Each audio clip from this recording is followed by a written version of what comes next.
My child was just diagnosed with ADHD. Should they take medication? Involve me. And I learned. I spent almost 2 decades trying to hide the fact that I had ADHD. I refused to talk about it or tell people when I was struggling. I realized that taking the time to understand what my diagnosis meant helped me be aware that I was creating irrational beliefs and learning barriers. So, what is ADHD? Let's break it down. ADHD is an imbalance of neurotransmitters like norepinephrine and dopamine. Wait, so medicine helps with the imbalance? Yeah, that's right. Medication for ADHD is supposed to help the brain balance both dopamine and norepinephrine. This means the brain can better manage focus, attention, and even some of those feelings that can make us feel restless or frustrated. ADHD is impacted by 3 major areas in the brain. The first being the prefrontal cortex, directly associated with working memory, critical thinking, and self-worth. The second is the limbic system, which impacts the social-emotional development. This is connected to processing appropriate social cues, to interact with their peers positively, and manage emotions appropriately. Third is the basal ganglia.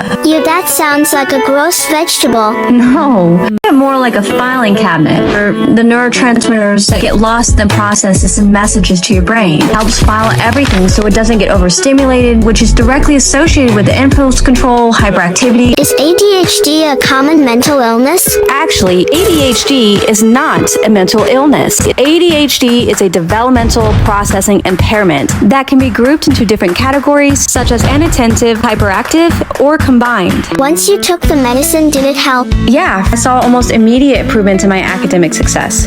That's amazing. You probably felt so much better. Well, not exactly. While I knew taking medication was right for me, most of the time it did not feel right. Taking medication at a young age comes with a lot of big feelings, and at first I fought taking it, even though I was having success in school.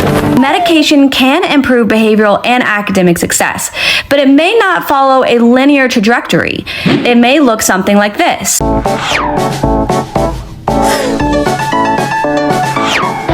And that's because internal struggle often leads to fluctuating performance. Were the fluctuations normal for you? I had spikes in my focus, followed by regressions as I navigated my internal struggle with identity and self-worth. Kids focus on what feels good in the now. They will always prioritize feelings over logic because it's safe. This is because the limbic system and the child's brain reward system is much further in the developmental stage than the prefrontal cortex. So I guess that means their brains are literally hardwired to be this way. Exactly. The key is understanding that these variations are part of the process. Well then, what helped you come to trust the process? Identifying a safe person to talk to, both at school and home, about my mental barriers kept me from shutting down. Parents and teachers who kept an open dialogue when I fought back gave me a sense of safety to feel accepted even when I messed up. Understanding ADHD and taking medication had nothing to do with my level of intelligence. Sometimes this is the hardest part for children to understand. Always validate your child's feelings. Listen to your child when they're talking about side effects. You'd be surprised at how young children can be and understand their intrinsic needs. Holding children accountable and also reminding them and helping explain what the bigger picture is